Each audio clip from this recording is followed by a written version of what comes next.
오늘은 부활 후에, 예수 부활 후에 40일이라는 제목으로 얘기를 할게요.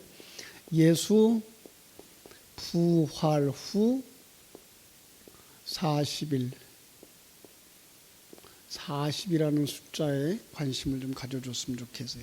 성경이 말하고자 하는 이 40이라는 숫자에 담긴 진리가 무엇일까? 그죠? 성경 속에 이 40이라는 숫자가 얼마나 많이 나올까요? 상당히 많이 나와요. 뭔가 거기에 의미가 있기 때문에 그래요. 노아 방주 생활할 때 방주에 비가 며칠간 내렸다. 40일. 40일 그러면 이제 다 맞아요. 모세가 시내산에 올라서 며칠간 있었다. 40일. 정탐꾼들이 며칠간 정탐했다. 가나안 땅을 며칠간 정탐했어요. 정탐꾼 12사람이 가나안 땅에 정탐으로 가고 왔잖아요. 며칠 동안? 40일.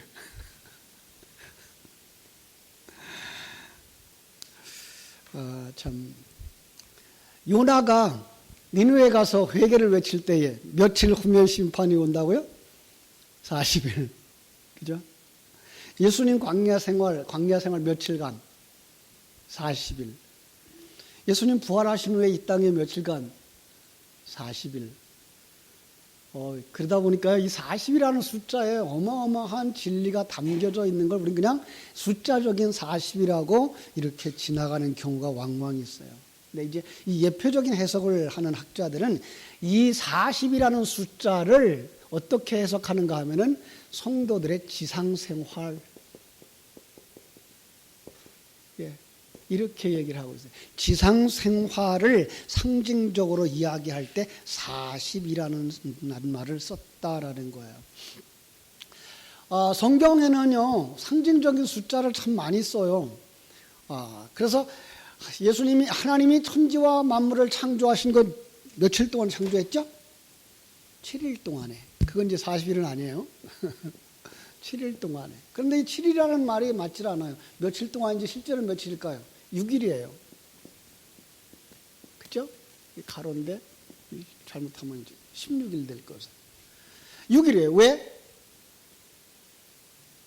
셋째 3일 동안 그 바탕을 만드시고 3일 동안 그 안에다가 채우시는 일을 하셨어요. 그리고 다 완성되자 곧바로 7일이 들어가는데 7일이 무슨 날이에요? 안식일이에요. 안식일은 무엇을 상징인가 하는가 하면 천국을 상징해요. 그래서 이걸 빼고 보면 6일이라는 이야기를 하고 또 이 6일이라는 숫자를 이런 그림에다 그려놓아요. 이렇게 해서. 그래서 여기다가 3일 동안 옛사람을 벗고 옛사람에 관해서 이야기할 때에 3일, 또 새사람을 이야기할 때에 3일 이렇게 얘기를 해요. 그래서 3일 이렇게 숫자들을 쓰는 것을 볼 수가 있습니다. 그런가 하면 또 3일이라는 날 숫자를 빼고 여기다 이제 3.5를 갖다 쓰는 경우가 있어요. 왜 3.5를 쓸까요? 3.5 합치면 몇이에요? 7. 어디서 나왔을 것 같아요? 다니엘서에서 나왔어요. 다니엘서 71회 속에서 마지막 7년.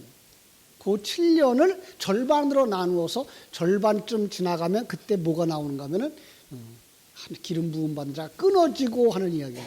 십자가에서 죽으시는 거예요. 죽으심을 중심으로 해서 3년 반. 그래서 이 숫자가 또 그대로 요한계시록으로 가면 여기가 3년 반, 42달, 이거 몇 년일 것 같아요? 3년 반이에요. 그 다음에 이걸 그대로 풀어서 1260일, 이런 숫자들을 우리가 성경 속에서 볼 수가 있어요. 여기 뭐예요? 전부 다? 이런 옛사람을 벗는 그런 기간이구나. 새 사람으로 완성되는 그런 기간이구나라고 생각하시면 돼요. 어떤 때는 이렇게 계산하기 좋도록 3일이라는 숫자를 쓰는가 하면요. 그래서 예수님이 3일 동안 그죠? 무덤에 3일 계셨다라고 하는 얘기는 이런 의미에서의 3일인 거예요. 이거는 3.5가 됐지만 이런 의미에서 3일인 거죠. 그죠? 자, 이런 숫자들을 가지면서 또 이제 4라고 하는 숫자가 나올 때 이 4라고 하는 숫자는 동서남북 세상 숫자죠. 세상의 숫자예요. 세상에서 하나님이 정한 날짜, 완전한 날짜, 그러면 40이 되어져요. 네. 이런 숫자로 써서 그래서 이 세상에서 시작부터 끝까지 하나님이 정하신 날이 40일이구나라는 걸 알 수가 있어요. 그렇습니다. 이런 40이라는 숫자 속에는 참 깊은 의미가 담겨져 있는데 이 40이라는 숫자 속에 항상 두 가지 의미가 같이 들어가져 있어요. 요것과 좀 다른 그림입니다만은 똑같은 그 내용이에요. 40년 동안에 옛사람을 벗어버리는. 그래서 이스라엘 백성들이 광야에서 몇 년 광야길을 걸어가죠? 40년. 그런가 하면 예수님이 40일 동안 광야에서 시험을 당하시죠. 똑같은 40이에요. 그런가 하면 그 기간 동안에 또 하나의 일이 일어나고 있는데 뭔가 하면 새 사람을 입는 기간, 새 사람으로 완성되어져 가는 기간인 것을 알 수가 있어요. 자, 그래서 예수님이 지금 사도행전 1장에서 읽을 때에 3절에 보니까 이렇게 말하죠. 고난 후에 또한 그들에게 확실한 많은 증거로 친히 살아계심을 나타내사 40일 동안, 그죠?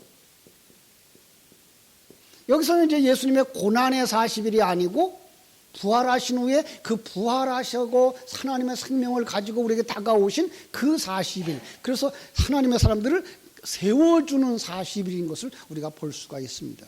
그렇죠? 자, 3절 우리가 제가 다시 한번 읽어드릴게요. 그가 고난 받으신 후에, 먼저 성경은 해 받으신 후에 그랬죠. 해 받으셨다, 고난 받으셨다, 뭐야? 십자가에서 죽으신 후에. 또한 그들에게 확실한 많은 증거로 친히 살아계심을 나타내사 40일 동안이에요. 그 일을 하시기 위해서 40일 동안 계셨다. 그들에게 보이시며 하나님 나라의 일을 말씀하시니라 라고 말씀하고 있어요. 그죠? 보통은 예수 그리스도께서 부활하신 후에 바로 승천하지 않고 땅에 계시면서 아직 부활의 신앙을 가지지 못한 제자들에게 부활 신앙을 확고하게 해야 했다. 그래서 40일 이 세상에 계시면서 10여 차례 제자들에게 나타나셨고 그때마다 말씀하셨다. 왜냐하면 십자가의 대속의 목적이 부활이라는 것을 그들에게 알게 하기 위하여, 다시 말하면 부활 신앙을 그들에게 주기 위해서, 이렇게 우리가 간단하게 이해를 하고 있었어요. 근데 저는 그 40일을 뭘로 본다고요? 여러분과 내가 신앙생활을 시작할 때부터 완성될 때까지의 기간으로 보는 거예요. 그러니까 예수님이 그 당시에 그들 곁에서는 40일 동안 10여 차례 나타나셨어요. 근데 제가 가끔 농담을 잘하죠. 예수님 제자들이 이렇게 문을 다 닫아놓은 대로 딱 나타났어요. 그죠? 어떻게 나타났을까요? 벽도 이렇게 통과하시는 분이죠. 통과하시는 분이 아니라 그분은 어디나 계신 분이잖아요. 그래서 제자들에게 나타나서 야, 편안하냐? 샬롬 하고 나타나요. 그런데 나타나신 후에 얘기 한참 하다가 안 보여. 눈 깜짝했더니 안 보여. 어디 갔을까요? 화장실. 그게 아니고 어디 가신 거죠? 영의 영역으로 들어가신 거죠. 바로 곁에 계신 거란 말이에요. 그런데 우리 눈에 안 보이시는 거예요. 예. 이걸 우리에게 보여주는 거예요. 우리 주님 어디 계신다고요? 내 곁에, 내 안에, 어디든지. 그런데 우리는 이렇게 얘기를 들으면 예수님이 나와 같이 계시는구나라고 생각하는데, 이런 얘기를 하지 않고 세상에 보이는 것만 가지고 또 손에다가 동전 하나 이렇게 잡고 돈을 세기 시작하면 예수님은 보인다 안 보인다? 예수님은 안 보이고 뭐만 보여요? 세상 것만 보이고 돈만 보이게 된단 말이에요. 그러면 어떻게 가요? 그 순간에 예수님이 어디 계시는 거예요? 안 계신 거예요. 안 보이는 거예요. 이런 그림이에요. 제가 그 전에도 그런 얘기했어요. 하나님이 아브라함과 함께 하셨어요. 쭉 아브라함과 함께 하시다가 아브라함을 떠난 적이 있어요. 언제 떠났죠? 이스마엘을 낳고서 떠났어요. 그러다가 몇 년 돼서 다시 나타나요. 그죠? 예, 그렇게 13년 만에 다시 나타나는데 그 예수님, 그 하나님은 13년 동안 어디가 계셨을까요? 아니, 옆에 있었어요. 그런데 아브라함이 이스마엘한테 눈이 팔려서 옆에 있는 하나님을 못 보고 있었던 거죠. 그런 오늘 얼마나 우리들이 어리석은가 봐요. 막 구약의 하나님은 왔다가 가고 떠나기도 하시고 그런다 그래요. 아니요, 시간과 공간 세계에 존재하시는 하나님은 떠난다 안 떠난다? 절대로 안 떠나요. 예. 우리가 태어나기보다 먼저 이 땅에 오셨고 우리가 눈 감고 자는 시간에도 졸지 아니하시고 우리 곁에 계시고 어떻게 같이 계실까요? 생명과 진리의 말씀으로 같이 계시단 말이에요. 또 우리 이걸 잊어버려요. 자, 그래서 이제 예수님이 자꾸만 나타났다 안 보였다 나타났다 안 보였다 하면서 나는 너희들 곁에 있는 거야 너희들 곁에 있는 거야 계속 가르쳐 주시더니 어느 날 하늘로 쑥 올라가요. 구름 타고 올라가세요. 그 다음에는 보인다 안 보인다? 안 보여요. 그러면 지금도 구름 타고 쭉 올라가면 저 꼭대기 가면 예수님 계실까요? 거기가 천국이에요? 우리 이런 공간적 개념의 천국만 생각해요. 그죠? 그럼 왜 그런 신호를 하시고 가셨을까요? 다시는 너희들 눈에 보이는 형상으로 나는 나타나지 않을 거야를 우리에게 보여주시는 거예요. 그 후에 예수님은 보이는 모습으로 나타나는 게 아니라 깨달아 아는 하나님의 생명을 가지고 영적인 모습을 가지고 우리가 깨닫도록 나타나시는 거예요. 그렇죠? 자, 그걸 갖다가 뭐라 그래요? 여기에 계신 분을 보지 못하다가 보는 그 사람을 갖다가 거듭났다라고 말하는 거예요. 그리고 그 사람을 부활신앙을 가진 사람, 부활신앙, 부활의 생명을 가진 사람이라고 말하는 거예요. 그럼 우리의 부활은 언제 시작됐어요? 우리의 부활은 그러니까 예수님을 내 안에 영접하는 그 순간부터 시작된 거죠. 예. 우리가 그동안에 알고 있었던 부활은 언제 일어난다고 생각해요? 부활의 전제가 뭐예요? 부활의 전제가 죽어야 그 다음에 부활이 오죠. 그 사람들은 내 이 생명이 끊어져서 죽으면 얼마큼 있다가 하나님이 나를 살리겠구나, 이게 부활의 개념으로 가지고 있었단 말이에요. 그런데 성경은 또 재미나게 얘기해요. 에베소 2장 1절에 보면 그가 죽었던 너희를 살리셨고, 예. 그러니까 여러분은 그럼 살아난 사람이에요? 죽은 사람이에요? 예?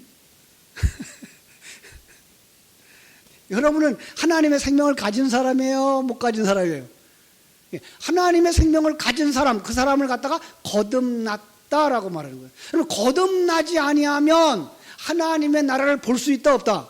없어요. 그럼 하나님의 나라를 볼 수 없다는 말은 거듭나지 않으면 하나님에 대한 이해도 못하는 거고, 하나님의 나라가 어떤 것인지 알지도 못하고, 하나님이 함께하는 것이 뭔지도 알지도 못하고, 지금 하나님이 나를 도우신다는 게 뭔지도 알지 못한다는 거예요. 바꿔 말하면 하나님이 지금 나와 함께 하시면 나를 만드시기에 가장 좋은 환경으로 지금 만드셨다라고, 지금 이 환경은 나를 만드시기에 가장 좋은 환경이기에 하나님이 나를 주장하고 있다는 것을 믿지 못하는 사람은 거듭나지 못한 사람이라고. 끔찍해요, 이렇게 얘기하고 나면. 왜냐하면 우리는요 그냥 교회만 왔다 가고 예배만 참석하고 그리고 집에 가면 난 할 거 다 하는 사람이고, 헌금이나 좀 하고 봉사나 조금 하고 났으면 나는 굉장히 잘난 크리스찬이라고 생각을 하고 살아왔거든요. 그런데 실제로 하나님의 생명이 없으면 그런 봉사와 헌신과 노력이 하나님 앞에 체크되지를 않아요. 그래서 마태복음 7장에서 난 내가 누군지 몰라 그래. 내가 주의 이름으로 선지자 노릇했다니까요. 요즘 말로 말하면 내가 목사 노릇했다니까요. 내가 선교사 노릇했다니까요. 근데 주님이 뭐라 그래요? 난 내가 누군지 몰라. 내가 내 재산을 다 팔아서 예배당을 크게 지었는데요. 난 몰라. 왜요? 그건 누구도 할 수 있는 일이더라? 그건 불신자들도 할 수 있는 일이더라. 돈만 있으면 할 수 있는 일이고 용기만 있으면 할 수 있는 일이더라. 그런데 하나님의 생명이 없으면 나는 그것을 내 일을 했다고 나는 하나도 여기지를 않아. 예. 거듭나지 아니하면 우리는 우리가 하고 있는 모두가 아무것도 아닌 거예요. 예. 거듭나면 그 사람의 모든 것이 다 하나님의 일이고 하나님의 일에 동참한 것임을 알게 되는 거예요. 예. 결국은 우리는 하나님의 일에 동참하면서도 그 속에 생명이 있느냐 없느냐에 따라서 하나님의 사람으로 인정되어지기도 하고 인정받지 못하기도 하는 거예요. 하나님의 거듭난 사람, 하나님의 생명으로 거듭난 사람은 그때부터 내 생명 속에 뭘 가지고 살아요? 하나님의 관점을 가지고 살아요. 하나님의 가치관을 가지고 살아요. 예. 그러다 보니까 우리는 세상 돌아가는 것만 보고 있는 게 아니라 그 속에서 누가 하나님의 일하심을 보는 거죠. 예. 그래서 기도도 달라져요. 예. 우리는 가끔 그러죠. 하나님 이 나라를 지켜주세요. 예. 하나님 안 지키셨나요? 하나님 우리 교회를 지켜주시고 보호해 주시고 부흥시켜 주세요. 언제 하나님 일 안 했나요? 우린 그거를 전혀 생각지 하나님 안 하고 있는 것 같아가지고 우리가 쫄라야 되고 우리가 그렇게 기도해야만 하나님은 그때야 어슬렁어슬렁 나타나서 일하시는 분처럼 생각하고 있단 말이에요. 아니요. 하나님은 한순간도 졸지도 아니하고 여러분이 졸고 있을지언정 하나님은 졸지 않고 여러분들을 만들고 계시단 말이에요. 예. 자, 그걸 아는 사람들이 뭐하는 사람이에요? 거듭난 사람이에요.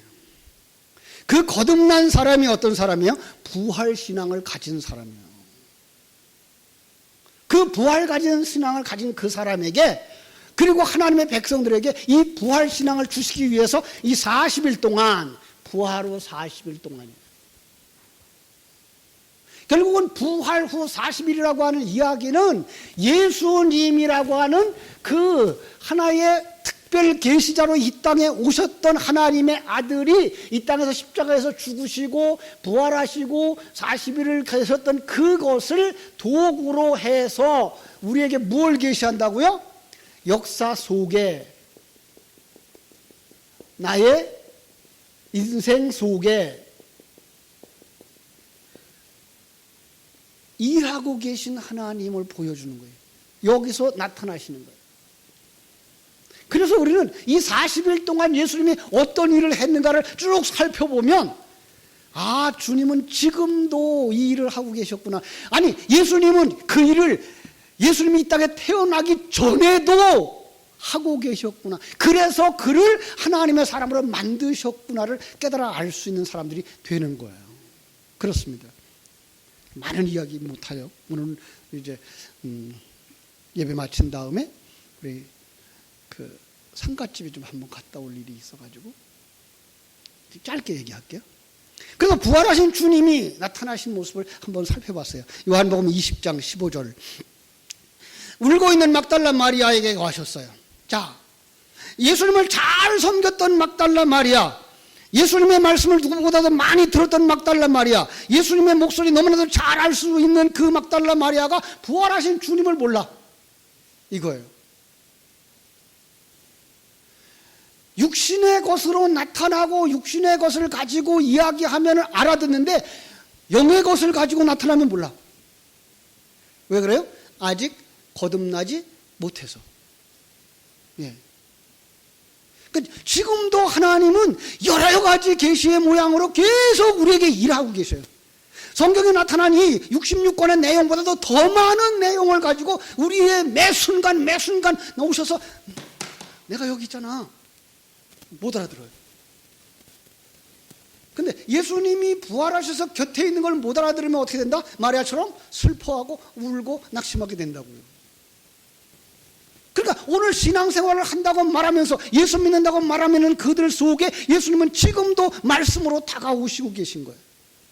부활하신 주님이 일하시는 것을 볼 수 있는 눈이 열려지기를 주님의 이름으로 축원합니다. 슬퍼할 것이 아니라 이제 내가 살아있는 것을 좀 보아라. 그리고 제자들이 가서 전해라. 이 마리아에게 하신 말씀이에요. 누가복음 24장에 가보면요, 누가복음 24장에는 엠마오로 가는 친구들이 있었어요. 근데 그들의 이름을 이렇게 살펴보니까 24장 13절에 뭐라고 말하는 거예요? 그 앞에 제자들의 이야기를 쭉 얘기하고 24장 13절에 그들 중에 두 사람이 이렇게 얘기해요. 누구들? 제자들이에요.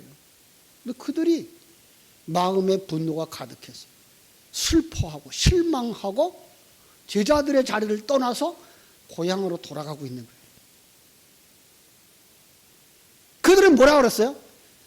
나는 믿었다는 거죠. 우리가 따라가는 그 선생님이 말에 능하고 행위에 능하고 위대한 참 선지자라고 믿었다고. 그래서 그를 따라가면 뭔가 될 줄 알고 그를 도와서 우리가 뭔가 세울 줄 알았다고. 유대인들의 신앙이죠.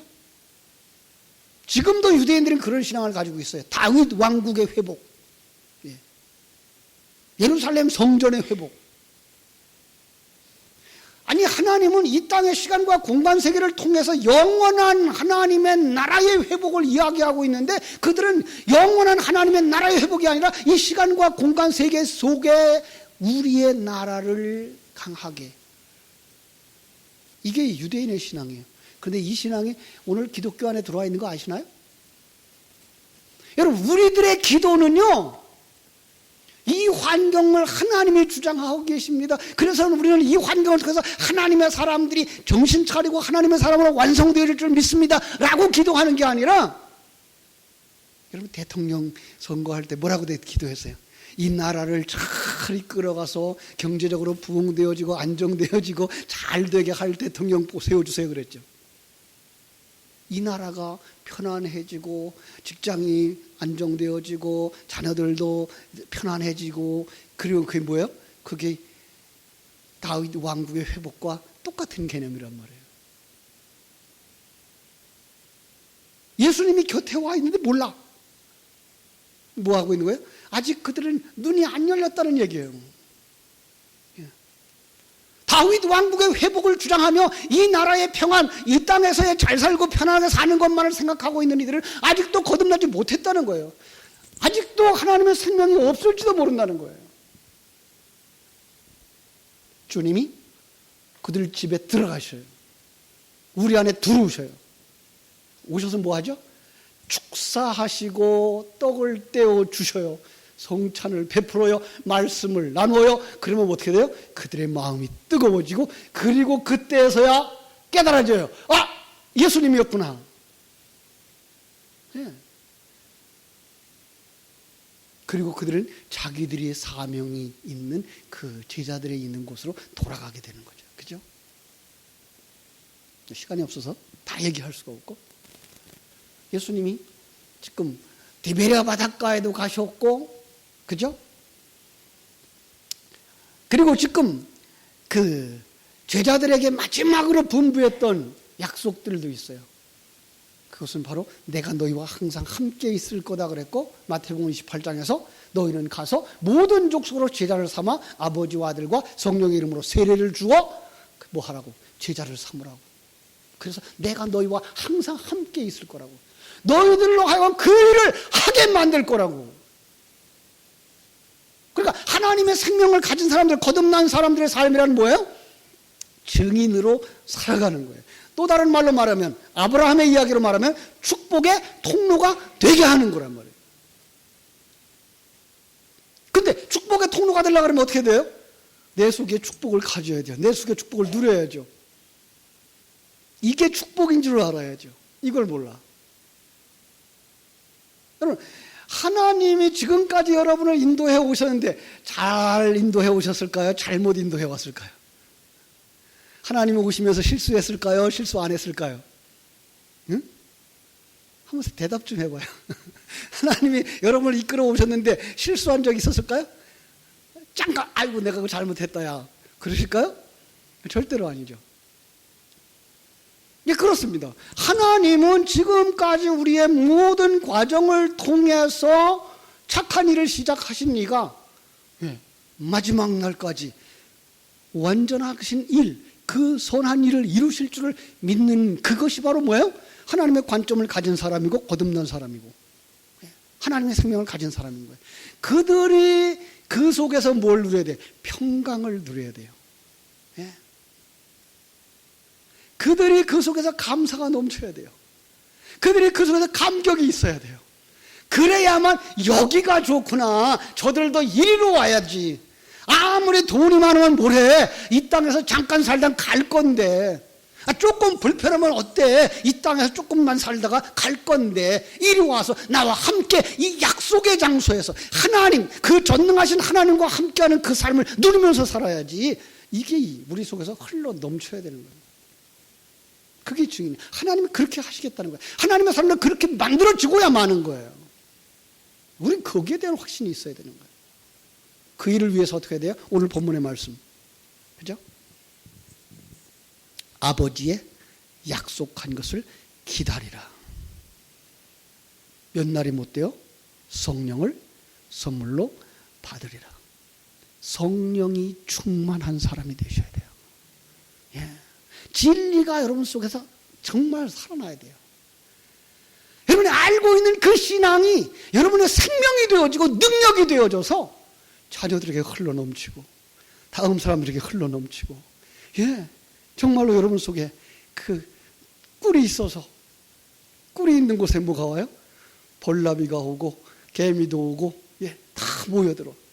여러분 속에 그 평강이 있을 때 여러분 곁에 생명이 있는 존재들은 여러분과 함께 하여서 그 생명을 나누고 그 생명을 완성시켜가는 자들이 되게 될 줄로 믿습니다. 지금 우리의 생애 속에는 계속해서 그것을 못하게 만드는 사단의 공격들이 있습니다. 새벽 예배에 계속 얘기했던 느헤미야와 에스라의 그 성전과 성벽을 완성시켜가는 과정 속에 회방하는 존재들, 사단과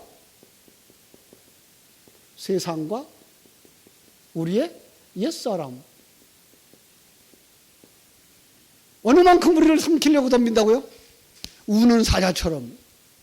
아니요, 저는 더 정확하게 말하면 이미 우리를 삼켜버린 존재들, 하나님 거기서 우리를 빼어내려고 하고 있어요. 사자굴 속에서 우리를 건져내려고 하고 있고, 풀무불 속에서 건져내려고 하고 있고, 그런데 우리가 그걸 더 좋아하고 앉아있으면 우리는 거기서 못 나올지도 몰라요. 그래서 우리는 그것을 끊어야 돼요. 애굽에서 10가지 재앙으로 그것을 끊어냈듯이 끊어낼 줄 아는 사람들, 그 사람이 뭐하는 사람이에요? 무엇이 좋은 것인지 아는 사람들이에요. 무엇이 진리인지 아는 사람들이에요. 우리의 목적지가 어디인지를 아는 사람들이에요. 그 일을 위해서 여러분 속에 생명이, 진리가 충만되어지고 성령이 충만되어지기를 주님의 이름으로 축원합니다. 기도하겠습니다. 하나님 우리 아버지 크신 은혜와 사랑을 감사하고 감사합니다.